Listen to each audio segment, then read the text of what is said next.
Expand yourself. Take yourself out your comfort zone. If you stay in your comfort zone, that's where you will fail. Success is not a comfortable procedure. So you got to get comfortable being uncomfortable if you ever want to be successful. Now, like I was telling you before, if you want to be ordinary, you ain't even got to listen to me. Just go on about your business. But if you are sitting in this room and you have extraordinary aspirations, then you're going to have to do extra. It's no other way. I'm sorry.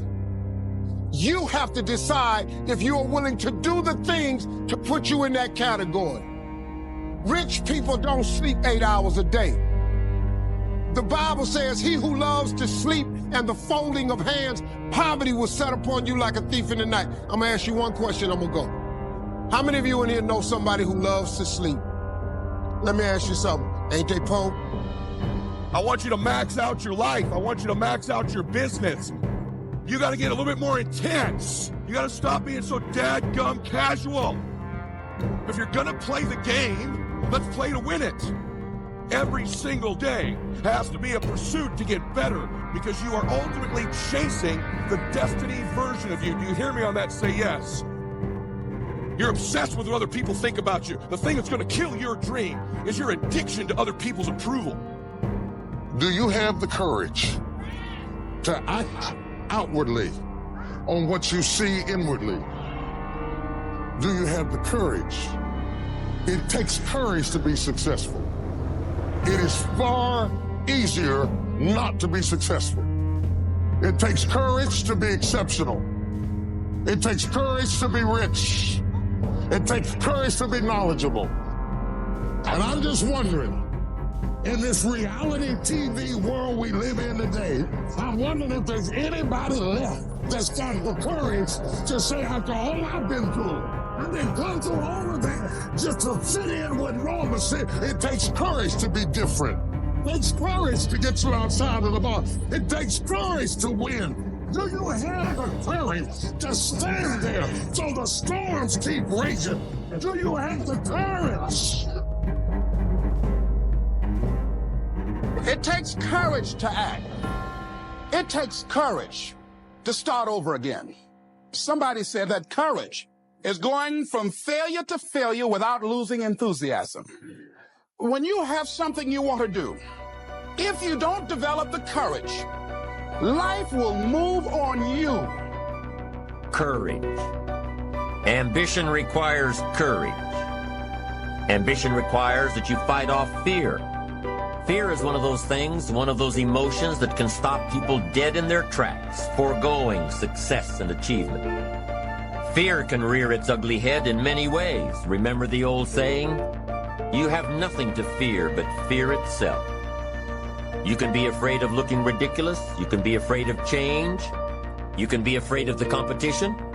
You can be afraid of loss and destruction. We're not always born with courage.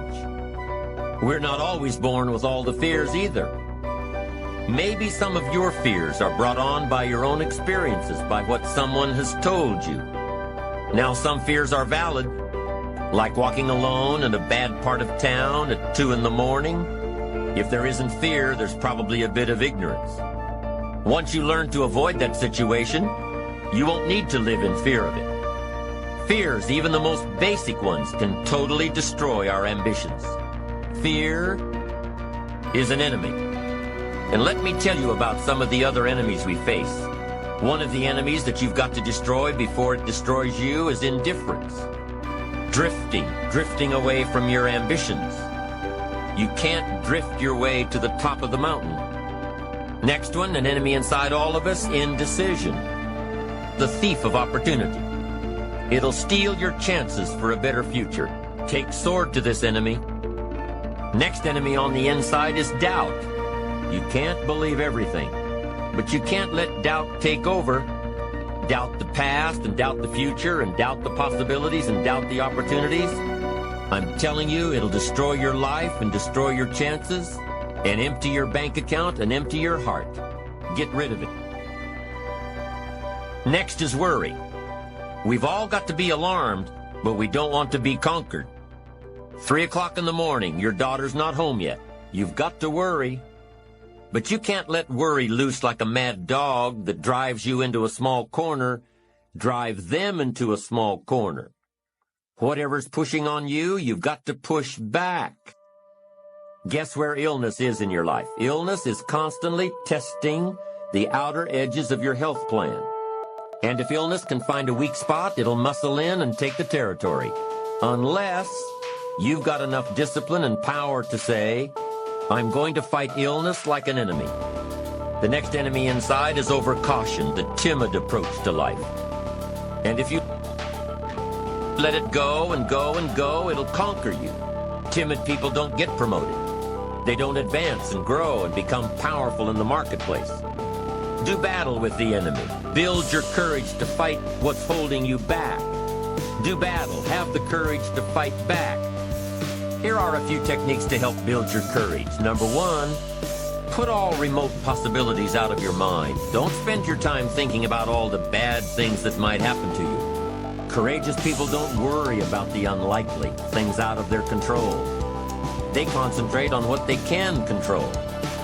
Number two, make a list of the worst that could happen, and you'll probably see that it's not so bad after all.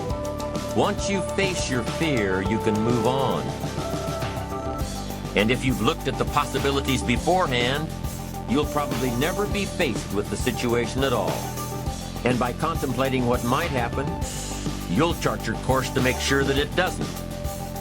And the third technique to build your courage is to imagine the alternative. See in your mind the end result of giving into your fear. Then really feel the gain of following your ambition courageously. Weigh the two. See the difference. Once again, it's your choice. Be fueled by your fears or face your fears. Decide to live your fantasy. The choice is in your hands, satisfaction or despair.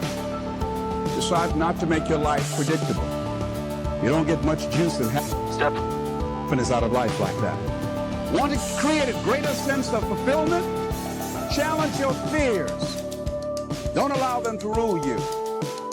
You have this kind of convoluted, limiting belief about why you can't do something right now that's your own BS story you keep telling yourself. How about you just decide it's a lie, even if it is true? Listen, you don't have to be great to get started, but you have to get started to be great. In what you've done with your life thus far, is it giving you what you want? Is it giving you what you want? When you look toward the future, when you look at all that's going on out here, is there someplace within yourself you say, hey, I know I need to be out there in that arena. I know I can do more than what I've been doing. I know there's some great music that I have within me that I haven't brought out here yet. Is that something that you begin to look at within yourself? See, I say if you look at your life, and if you're not getting what you want, you owe it to yourself to do something differently. If you're on a job, 85%, they say, of Americans go to jobs that they're unhappy. If you're doing something 8 hours a day that you don't like, it's not giving you what you want, it's not giving you a strong feeling of satisfaction and fulfillment, you're miserable, you hate to go there, you're depressed just thinking about it, you sing the Thank God It's Friday song every week.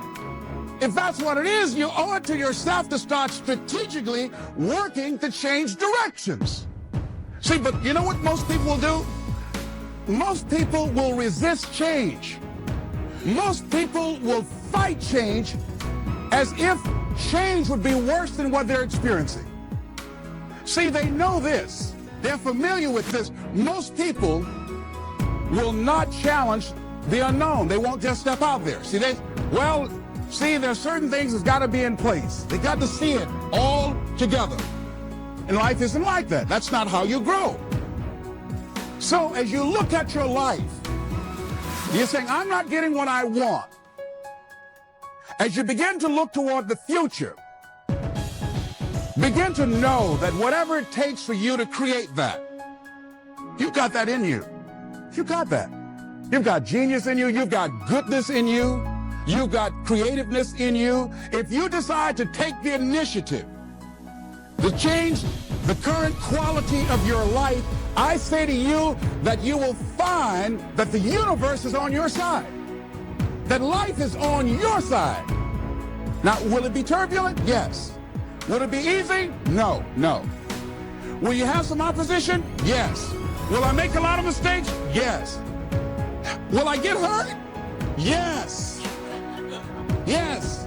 See, a lot of people won't try anything different in life because they don't want to get hurt. Let me tell you something.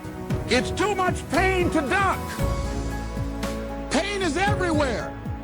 You can hide under here. It will come where you are. It's everywhere. Viktor Frankl calls it unavoidable suffering. You can't duck it. But most people spend their life not wanting to deal with the pain of rejection, the pain of defeat, the pain of being disappointed, the pain of losing, the pain of failure, the pain of being criticized, the pain of not being liked, the pain. That's called life.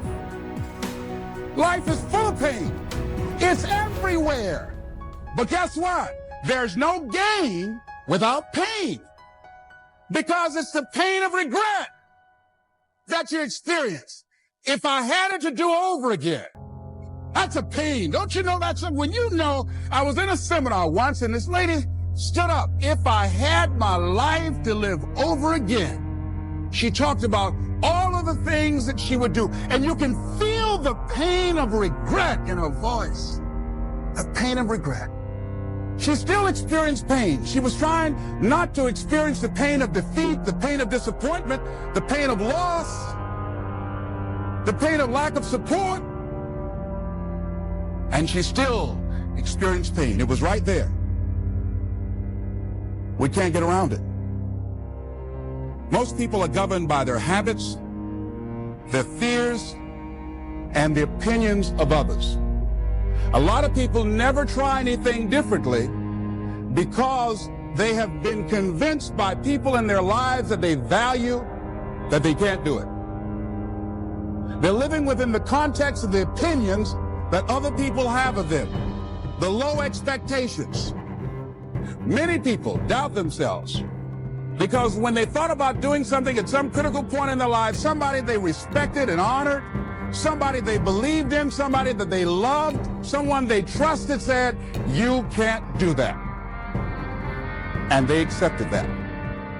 As you look at your life,